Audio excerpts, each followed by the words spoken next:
Buenos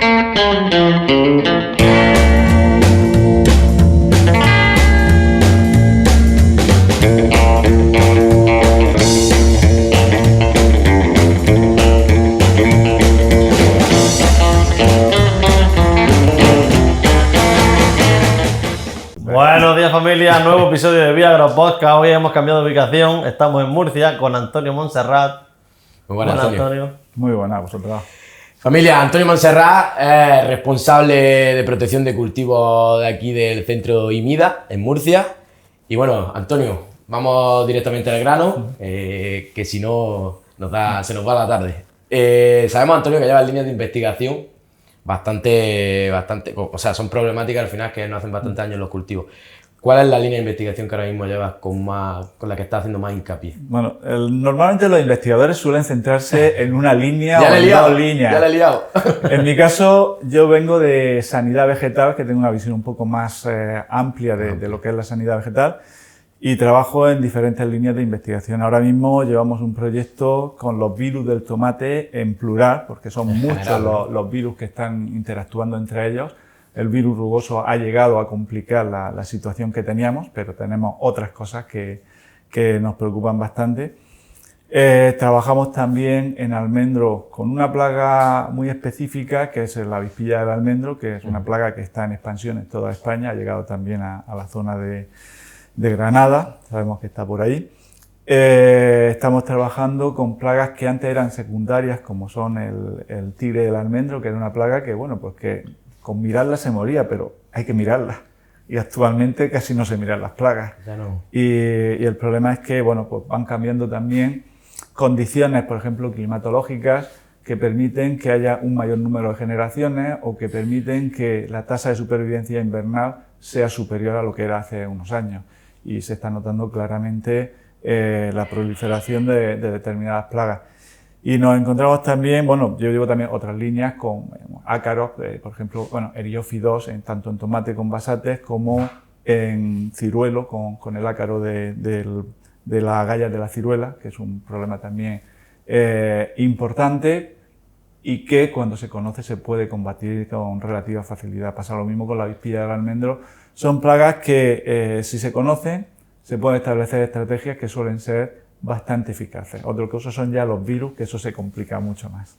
Y cuando has dicho, Antonio, lo del tema de los diferentes virus que influyen, que no solo en tomate, por ejemplo, vamos a empezar por ahí, ¿qué tipo de virus son más? Porque al final el problema fuerte ahora mismo que hay es el virus del rugoso. Pero cuando has dicho en general virus, ¿a qué te refieres? Sí, porque bueno, nosotros estamos acostumbrados a que antes llegaba un virus y parecía que era el problema. Es decir, cuando el CMV o en su momento el virus de Ramonete que tuvimos nosotros, el torrao, llegó el virus del bronceado y el problema era bronceado, o llegó el virus de la cuchara y era de cuchara. En estos momentos ha llegado el virus del rugoso y tenemos el PET, que está muy extendido y hay distintas razas, con lo cual el PET por sí solo no suele, porque a veces sí produce daño importante, pero no es un problema especialmente grave por sí solo. Tenemos el TOT, el Tomatochlorotipirus, que tampoco es un gran problema por sí solo.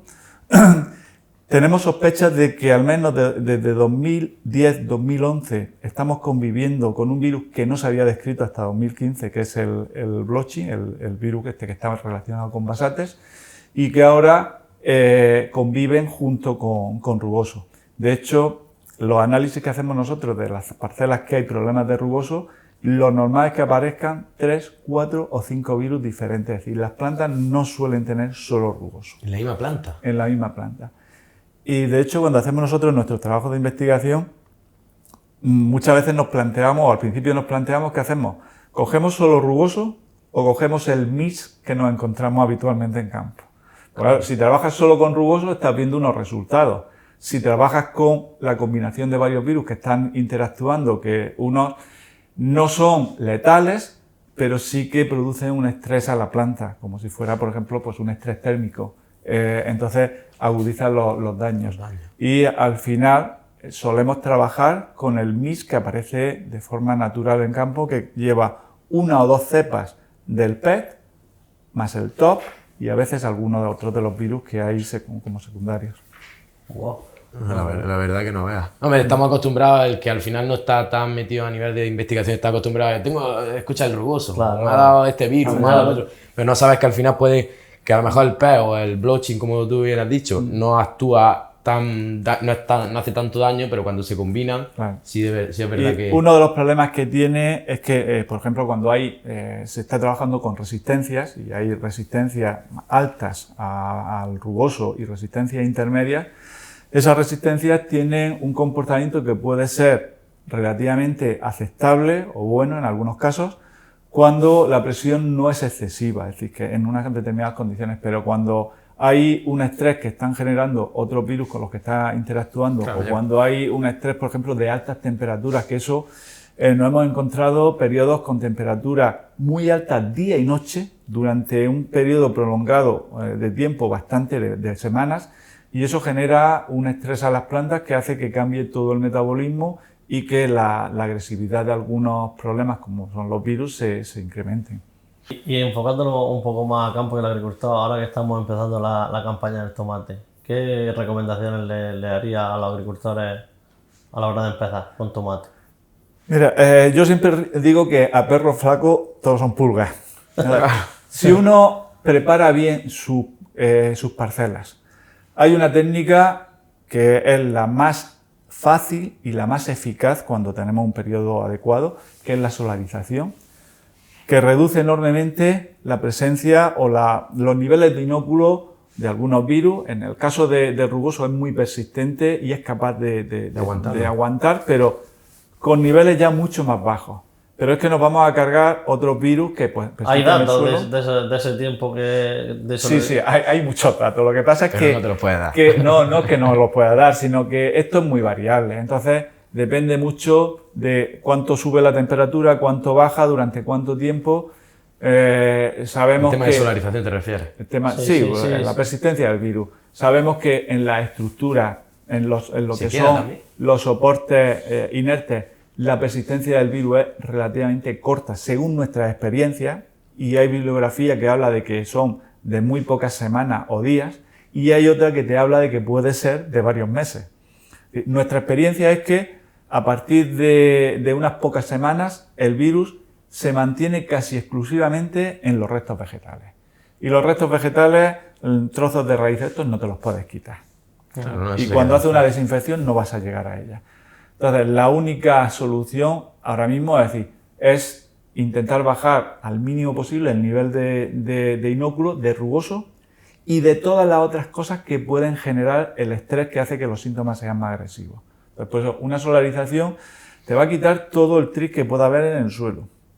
Te va a quitar la tuta que hay en el suelo, que los datos que teníamos hasta hace muy poco era que en 2, 3 semanas o 4 semanas lo que hay en el suelo de tuta de las crisálidas evolucionan y salen.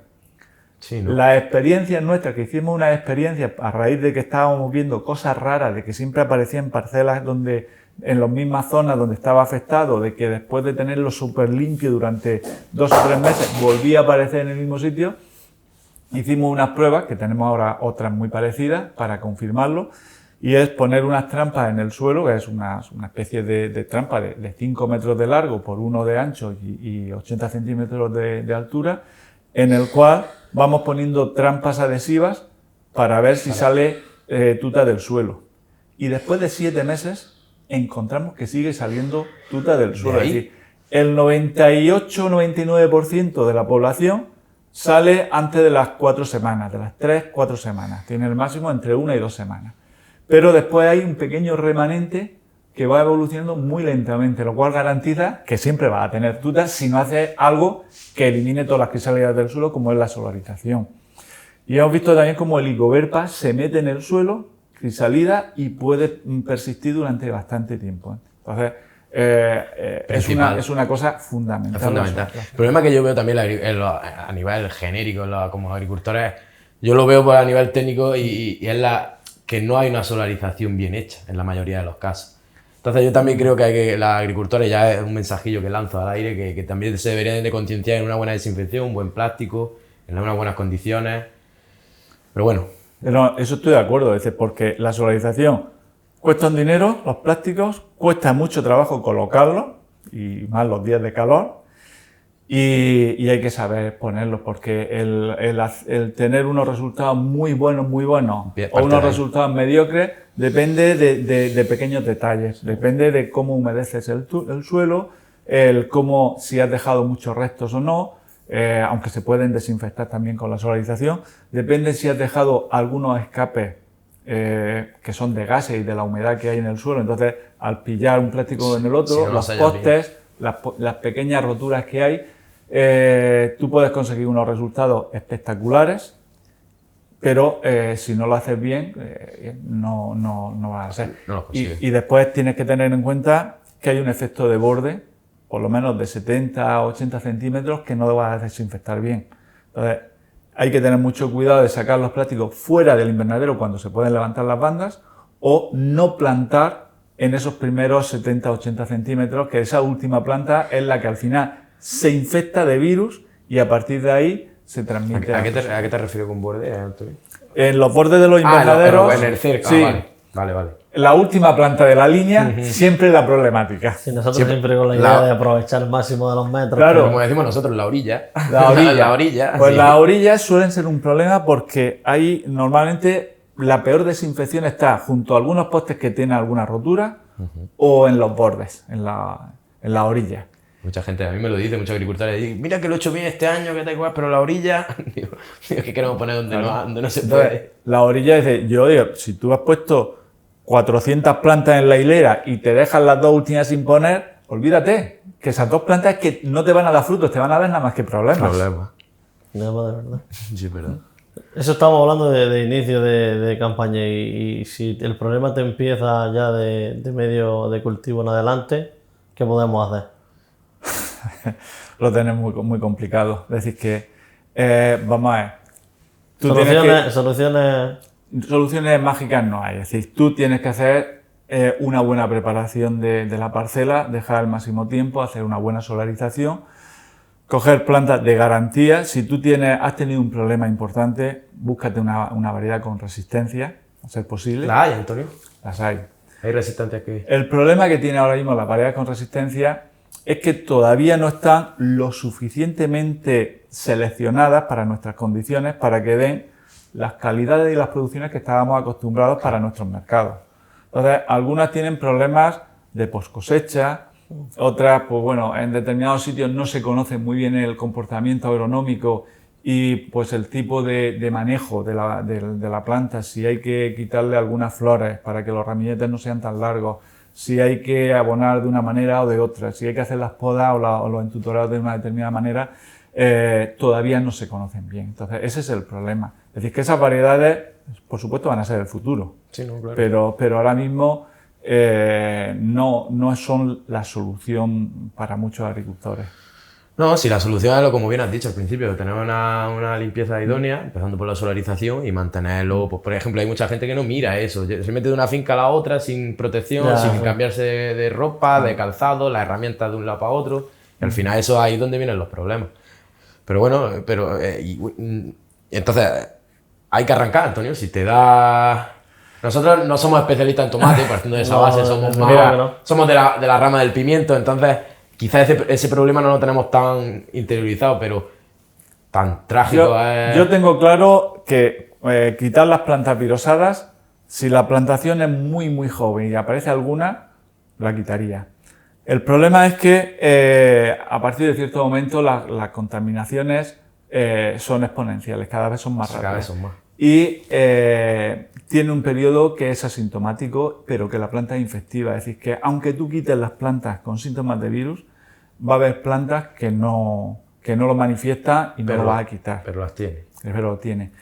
Entonces, llega un momento que al agricultor le tiene que decir, mira, si la plantación está aceptablemente bien para seguir recolectando una producción importante, continuará un cierto tiempo. Pero el problema es que cuanto más se mantienen plantas virosadas, más se incrementa el potencial de virus y eso puede dar lugar a que se produzcan mutaciones o que se seleccionen cepas que puedan comportarse de otra manera. Lo normal es que los virus tiendan a atenuarse ligeramente, porque si son muy agresivos se cargan su fuente de comida, que son las plantas. Son las plantas, claro. Y lo normal es que en la naturaleza tiendan a atenuarse ligeramente. Pero hay situaciones en las cuales, sobre todo cuando se trabaja con resistencia, si hay una gran presión de virus, lo que es fácil es que se produzcan mutaciones y que la resistencia se pueda remontar, sobre todo cuando es monogénica, que hay algunas que son poligénicas que ya son más difíciles que se remonten, pero en algunos casos de alta resistencia, que es monogénica, es fácil que se remonte. Te iba a preguntar también, Antonio, que cuando has dicho variedades, ¿sabes de alguna variedad o no entramos en eso? Yo creo que no deberíamos de entrar porque hay... Mira, No, lo digo hay distintas fuentes a nivel de recomendación. Si... No, hay distintas fuentes de resistencia, tanto de alta resistencia y al menos dos, que tienen un comportamiento ligeramente distinto, y es la misma resistencia en la que esas empresas meten en todas sus variedades con resistencia. Entonces ya es cuestión de que la variedad que tú quieres se adapte a tu mercado, si esa resistencia se da.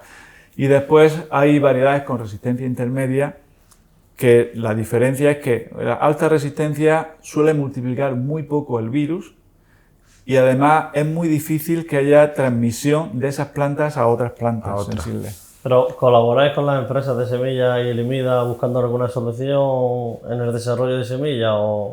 Nosotros llevamos nuestro proyecto de investigación, estudiamos las variedades con resistencia, le pedimos colaboración a las empresas, sobre todo que nos manden material, pero nosotros lo probamos dentro de nuestras líneas, porque hay una cosa que tenemos muy clara, es decir, los agricultores prueban muchas cosas, pero realmente no saben lo que está pasando. Muchísimas. Nosotros el año pasado, por ejemplo, hicimos un ensayo con variedades con distintos grados de resistencia y lo que hacemos es someterlos a distintas condiciones y además hacemos la inoculación en nosotros, es decir, a la segunda, tercera semana le hacemos a todas las plantas la inoculación del virus, del MIS en este caso, de la mezcla de los virus que suelen ser habituales en esa zona, para ver, sabiendo que se ha inoculado, cómo responde. Porque hay mucha gente que dice, no, a mí es que esta variedad me ha ido de maravilla. O tengo una variedad que no tiene resistencia, pero se ha comportado de maravilla. Y dice, bueno, pues a lo mejor es que no has tenido infección, simplemente. O que la presión ha sido muy baja, se ha producido muy tarde. Hay muchos factores que influyen. Entonces, nosotros lo que hacemos es estudiarlo haciendo inoculaciones y sabiendo en qué momento se ha hecho esa inoculación. Esos datos que vosotros tenéis, ¿ellos los pueden utilizar o son públicos o no? Vamos a ver, nosotros la mayor parte de información que hemos obtenido durante el inicio del proyecto hasta el mes de marzo está recogido en la monografía esa que hemos presentado de la que hemos hablado tanto en Almería como en Murcia. Es decir, la presentamos en marzo en Águilas. Y posteriormente nos llamaron en varias ocasiones a Almería para hablar un poco de lo que conocíamos del virus. Y toda esa información está recogida. Vale. No aparecen los nombres de las variedades concretas. No, claro, normal. Lógicamente, pero sí que son variedades con resistencia intermedia, con alta resistencia y claro, todo el mundo sabe a qué nos estamos refiriendo. Está claro que vuestra labor... Y a lo mejor luego con las condiciones, pues bueno, van a interpretar. Está claro que vuestra labor al final es buscar soluciones a los problemas, no identificar, decir, esta es la variedad de tal, que tal. Eso no es... Está claro. Y Antonio, ¿y este tipo de virus? ¿Dónde, bueno, el rugoso, dónde se origina, si queremos entrar por ahí, pero cómo llegan aquí? Mira, lo primero, esto es un tomabovirus, de los que hay otros que son muy comunes en agricultura, y que en un momento determinado se puede haber producido una mutación que da lugar a un virus que es diferente. Ese virus se vio en la zona, en Jordania, Israel, en 2014 se identificó en 2015 con muestra de 2014, y a partir de ahí se ha extendido enormemente un virus que se puede transmitir a través de las semillas. La probabilidad que vaya en una semilla es bajísima. Y la probabilidad de Mucha gente decía que era por el tema de la semilla. La probabilidad de que una semilla que lleve el virus lo transmita a la planta y si la planta sea ya infectiva es bajísima. Es decir, a lo mejor del 1 a un 4% depende de la información que tenemos. Es decir, es muy baja. El problema de esto es como la lotería. te toca. Yo sé que en Navidad hay 80.000 números y tengo casi la certeza total de que no me va a tocar. Pero lo que sé es que a alguien le va a tocar. Y cuando en Murcia estamos hablando de 80, 90 millones de semillas que entran, o en Almería de no sé cuántos cientos de semillas, aunque vaya en una de cada millón, que va a ser muy difícil de detectar, a alguien le va a llegar. Claro. Y una vez que llega a una zona, ya hay muchos mecanismos de dispersión que ya es muy difícil de que no se extienda. De que no se extienda, claro, ¿no? Al final es que... Esto es cuestión de probabilidad. Yo creo que es el mejor ejemplo, es como la lotería. Al Sí. final está ahí y si te toca, pues va para adelante. Y por muchas inspecciones oficiales que se hagan de las empresas de lo que quieras, reducen los riesgos. Claro, porque se localizan lotes Porque a se veces con este o con otros virus. Pero alguno puede entrar. Y la forma de dispersión a nivel mundial ha sido esa. Es decir, es un virus que se detecta por primera vez en 2014, 2015 y en 2020 está en todo el mundo, pues ya me dirás tú cómo ha llegado. Vaya. Y a nivel de solución definitiva, Antonio, ¿te la tenemos en breve? O... No, la solución yo creo que ¿Por qué? esto, yo he visto muchos problemas, algunos ha hecho cambiar y en determinadas zonas no se puede cultivar determinados cultivos, pero en general lo que hace es que al final mejore las prácticas de que hacen los agricultores. Eso sí es verdad. Es decir, que tendrá que solarizar, tendrá que evitar que haya otro virus y tendrá a lo mejor unas mallas en mejores condiciones, controlará otras plagas de manera mejor, porque aunque ahora es difícil, porque Basate, sabemos la dificultad que representa, Sí. y Basate está generando un problema añadido a lo que es otras plagas. Pero yo creo que entre la resistencia, alguna otra técnica de la que se está hablando y todo lo que son las medidas de prevención, de sí, es lo higiene, principal. todo esto al final no va a ser el fin del tomate. Y a nivel de productos, Antonio, porque eso es un melón también que a mí me gustaría destacar, que todo el mundo, o no todo el mundo, pero bueno, que hay ciertas, vamos, llamémoslo X, que te llegan con el producto magnífico. ¿Eso es real? Hay productos. yo no hasta creo- donde yo sé a nivel de Tú como estudio técnico, y tú a como- nivel de técnico, Mira. sé que no hay un producto que quite un virus de una planta. ¿Cómo me llegan a mí gente o distribuidores que te dicen, sí, no, este te lo quita? Yo no creo en los milagros. Yo tampoco, Y mucho por menos eso. en esa gama de productos. Es decir, hay productos que pueden hacer ciertas cosas en las plantas. Algunos son activadores de determinados... de la defensa, bueno, podemos hablar de eso ahora si quieres. Pero lo que hacen más como vigorizantes. Sí. Y lo que hemos visto en muchos casos, que es la mejoría de la muerte. Es decir, yo me acuerdo cuando entró el virus del bronceado, había un agricultor que tenía un producto de esos mágicos que le habían llevado. Y consulta conmigo, digo, no lo utilices porque eso no te va a resolver absolutamente nada. Digo, cógete los tomates que puedas coger y no te gastes un duro más en la plantación. Y a las 2 o 3 semanas me llama y dice, oye, es que me decías que no. Esto se está poniendo que no veas de bonito en las tomateras.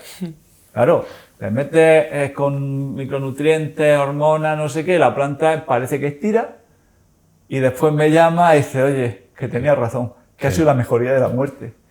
Este año, como eso se habla mucho de que son situaciones a veces estresantes, lo que hace que los síntomas sean más agresivos, pues puedes pensar que un producto que sea un poco activador de lo que es la fisiología de la planta mejore o reduzca la sintomatología. Hicimos unos ensayos específicos, cogiendo uno de los productos que nosotros conocíamos que podía tener cierta actividad de los... Sí, que podía funcionar. Nada de nada, es decir, al revés. Vigorizaba más la planta y terminaba mostrando más síntomas. Es decir, que la planta, cuando tú hacías las aplicaciones Era que hacías potenciador todas de las todo. semanas, Pues era un potenciador de todo, ¿no? claro, es decir, que muchas veces no sabes muy bien, porque es que es muy difícil saber, la respuesta de las plantas depende muchas veces de condiciones ambientales, Sí. depende Yo de tampoco variedades, creo, depende de muchos factores. yo tampoco Pero- creo mucho en eso, ni en los productos, tanto como que sean o vacunas o vigorizantes, ni para curar virus, ni para mejorar mucho el cultivo si lo tienes. Vamos a ver, en la inmunoterapia es para virus la que está desarrollada y funciona. En el caso de rugoso, todavía no se sabe muy bien lo que pasa con eso. Entonces, teóricamente eso está realizándose pequeñas experiencias y cosas de estas que para ver un poco el comportamiento. A nivel comercial no hay nada. Ay, ¿por qué me has dicho, Antonio, lo de ahora hablaremos de lo de...? Porque a mí siempre me lo venden todo como activador de las defensas de la planta. Sí, porque, mira, ¿cuáles son las defensas naturales de la planta? La ruta del salicílico, no sé qué, algunos potencian determinados productos que hemos ido eliminando de las plantas porque son los que le producen la toxicidad, la no sé qué, no sé cuánto. Y ahora le metes un producto que induce que se produzca más solanina, que se produzca más no sé qué o que se produzca más no sé cuánto. ¿Eso al final es bueno o es malo? Es decir, porque al final, bueno, son venenos naturales lo que está potenciando. Claro, si lo ves así. Y después hay otras se abusa técnicas. mucho de eso, en el campo. Se está hablando de cosas que, bueno, pues que ahora mismo en lo que está de moda, lo que permite, ante la desesperación de muchos agricultores, pues introducir determinadas herramientas que son, no lo sé, que depender. No, el problema es también que nos estamos quedando sin mucho, a nivel genérico, no solo de virus, a nivel de plaga, nos estamos quedando sin muchas armas a nivel de materia activa. Y sí que es verdad que ya la gente pues te descoloca un poco. Yo lo veo a lo mejor como técnico, lo puedo ver de una manera, pero a nivel agricultor te posicionas y dices, tengo que echar mano a algo para esta plaga, aunque sea un activador, aunque sea un secante, como te lo vende, y dices... Mira, esto es políticamente incorrecto decirlo y yo no debería decirlo. A ver si te va a meter un lío, Antonio. Hay ciertas modas o ciertas creencias, y contra las creencias la ciencia tiene poco que hacer. Eso sí es verdad. Hay la mayoría de gente, y además se está potenciando hasta desde centros de investigación y universidades, y sobre todo muchas empresas, piensa que lo natural es lo sano y que es lo que no genera peligro y historias de estas. Y el consumidor, bueno, o la opinión pública en general, piensa que eso es así. Entonces, en Europa hay una quimiofobia, va todo lo que sea, lo que suene a químico, se va contra ello, se está eliminando todas las herramientas que son fundamentales en algunos casos para mantener la sanidad de unas plantas que no son naturales, porque un tomate tú no te la encuentras en la naturaleza, tal cual está, o una fresa, o una naranja, lo que nosotros estamos cultivando no es natural, es totalmente artificial que se ha ido seleccionando a lo largo de cientos o miles de años. Correcto. Totalmente. Y ahora se piensa que el hecho de que sea de origen natural, pues que es lo bueno y que lo químico es lo malo. Eso no es así. Es decir, los productos son productos químicos todos, sean de origen natural o sean de síntesis en una fábrica, pero la peligrosidad de un producto no la determina el origen, la determina en su estructura molecular, lógicamente. Entonces se está dando una información que es falsa. ¿Qué es lo que está pasando? Pues que eso se vende muy bien, como la mayoría de la opinión pública a través de las redes sociales, los grupos ecologistas y todo esto, se transmite muy fácilmente esa idea y los riesgos que tienen los venenos, pues la gente piensa que eso es así. Con lo cual, esa gente es la que compra, esa gente es la que vota, y el que vende en los supermercados o los políticos es muy difícil ir en contra de la opinión pública. Y a veces nos estamos encontrando que en Europa nos estamos encerrando en una situación muy peligrosa para poder seguir produciendo en condiciones óptimas porque nos estamos cargando herramientas. Digo, ¿alguien se imagina que en medicina le den por quitar los medicamentos y volver a la botica de la abuela? Es que una locura. Hemos perdido el norte. Es una locura. Y hace falta quitar la anestesia. Al que da esta opinión, que le quite la anestesia. Nosotros cuando muchas veces subimos, pues surfatamos como cualquier agricultor y nos avasallan a preguntas y pues es que ¿por qué surfatáis? Es que esos químicos, es que esos no sé qué. Es que sois tontos. El otro día... Que no podéis comer si nosotros no combatimos las plagas. Mira, perdona que te interrumpa. Yo cuando empecé a trabajar en los años 80, lo que se hacía eran auténticas burradas con los productos fitosanitarios. No se le tenía ningún miedo, cuanto más mataran mejor, y los más afectados eran los propios agricultores, que son los que se tragaban absolutamente todo. Eso empezó a cambiar a partir de los años finales de los 80-90, concienciando a los agricultores, introduciendo todo lo que se llamaba antes la producción integrada, con la creación de las atrías, toda esa historia, y eliminando parte de los productos que realmente eran muy, muy peligrosos, es decir, y que había que eliminarlos. Lo que pasa es que hemos pasado de un extremo a otro, es decir, de hacer burradas por un lado, a hacer una política en Europa tan verde que nos estamos olvidando de que hacen falta herramientas para seguir produciendo. Y además para seguir produciendo con la máxima seguridad la que se ha producido en toda la historia de la humanidad. Es decir, que a pesar de los productos fitosanitarios, la seguridad alimentaria está totalmente garantizada. No, pero no lo quieren ver, que es el problema que tenemos. No lo quieren ver y nos dejan... Tienes razón que hay como un miedo en la sociedad tremendo. El otro día tuve yo una tranque ahí a través de redes sociales con una persona esta influyente que se dedica a dar como... habla sobre comida y nutrición. Y veo que publica...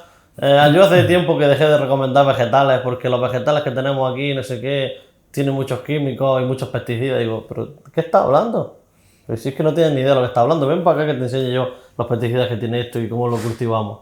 Y esa gente va infundando miedo en la sociedad y al final es lo que dice. Las redes sociales son muy buenas para unas cosas, pero muy peligrosas para otras. Pero muy peligrosas para otras y se está distorsionando la realidad, es decir, la información que se está dando. Es decir, aquí ahora se cree más a las redes sociales, sí, al que, bueno, pues cae muy simpático y te dice cosas que además parecen muy lógicas, sí, y que es muy fácil inducir el miedo, sobre todo de si es que estás envenenando a tus hijos. Digo, creo que ponía, no son seguras los vegetales y las verduras. Yo pensando, madre mía, una locura. Y en cambio, pues hay otras cosas que pasan desapercibidas. Es decir, que el otro día estaba oyendo los muertos que hay por la contaminación que se produce en las ciudades, básicamente por el tráfico. Sí, el tráfico no solamente es lo que genera, bueno, el óxido nitroso y todas estas cosas que generan la combustión, es también todas las toxinas que producen, pues, el desgaste de neumáticos, de los discos de freno, de los discos de embrague. Hay muchas toxinas, pero a nadie, a ningún político, a nadie se le ocurre decir, cortamos los coches en las ciudades. En cambio, la agricultura parece que, como lo están haciendo otros y son los que están envenenando el planeta, hay que avasallarlo. Hay que...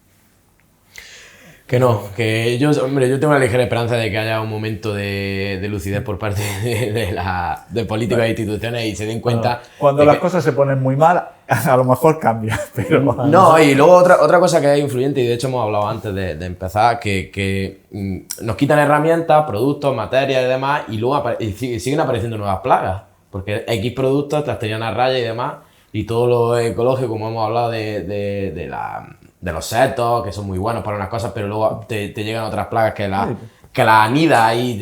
Hay que valorar las cosas. Es decir, todo bueno, que muchas de estas técnicas tienen una ventaja enorme. Por supuesto. Pero hay que conocerlas y hay que saber las limitaciones que tienen y los problemas que te pueden causar. Eso es así. Pues sí. Pues aquí hablando ya de cosas que suenan muy mal, si alguien habla de transgénicos, ya sé. A mí me gusta mucho ese tema. Es verdad que no tengo unos conocimientos muy buenos, pero yo muchas veces, lo poco que sé, se lo digo a la gente, digo, tienes una camiseta que es con productos transgénicos, que es algodón transgénico, y digo, estás alimentando a tus animales con productos transgénicos. Sí, ¿no? Digo, pero no podemos cultivarlos, ¿por qué? Claro. La insulina que se consume, toda es transgénica. Se han cogido el gen humano, se le han metido una bacteria, una Escherichia, y producen insulina barata y segura. Cuando antes era de cerdo o de caballo y era pues, con todos los problemas que generaba y la limitación que había de producción. Eso nadie se lo ha achacado, o una vacuna transgénica. En cambio, en agricultura, bueno, podríamos poner un poco en duda las transgénicas, pero la modificación génica que ahora, de la que se habla, que es simplemente cambiar unas letritas en un gen para activarlo o desactivarlo y que se genere una resistencia, por ejemplo, pues en Europa ahora se empieza a hablar de esa posibilidad. ¿Por qué, Antonio? ¿Por qué hay una ley tan restrictiva aquí en Europa y, por ejemplo, en Estados Unidos eso es totalmente normal, entre comillas? Pues porque se ha metido mucho miedo a través de determinados lobbies. Pues, por ejemplo, ese tema de transgénicos es que si es que los tenemos aquí, si es que una cosa... Pero es lo que dice, depende de a quién le interese más o a quién le interese menos y una política que vaya andando en el momento. No lo sé, estos son temas que son que ya se nos escapan, pero... Acertar. Porque todo tiene sus ventajas y tiene sus riesgos, entonces hay que valorarlo. Es decir, la electricidad tiene sus riesgos, tener la electricidad en la casa, pero vamos, nadie discute ahora mismo las ventajas que tiene. Lo que pasa es que si solamente te fijas en los riesgos de que se ha incendiado una casa, se haya electrocutado a un niño o no sé qué, pues al final, pues eso es malísimo. Son malísimos, claro. Pero... Aquí la clave está, Antonio, en poder hoy mandarle un mensaje esperanzador a los agricultores de tomate. ¿Solo a los de tomate? Bueno, en general, pero sobre todo a esas. Yo creo que se va a seguir. Y a los del olivo, los de la vispilla del olivo. Lo de la también. vispilla sí es verdad, ya te lo comenté antes, que a mí el otro La día... vispilla del almendro. Del almendro. Del almendro. Un amigo me lo comentó y me dijo, trata este tema, en plan, si hablas con alguien, tú no hables mucho en redes de esto porque lo tenemos complicado. No sé hasta qué quiso. Vamos a ver, yo ¿qué quiso siempre decir? digo que la vispilla del almendro, nosotros llevamos unos cuantos años estudiándola, la conocemos perfectamente, conocemos cuáles son las estrategias de manejo. El problema es que yo hace poco le envié un informe a mi director para que se lo enviara a su vez a la consejera, para que tuvieran claras cuáles son los hándicaps que nos estamos encontrando. Lo primero es que hay una falta de comunicación eficaz hacia el sector, porque el sector solamente se preocupa de los problemas cuando es un problema. Cuando está.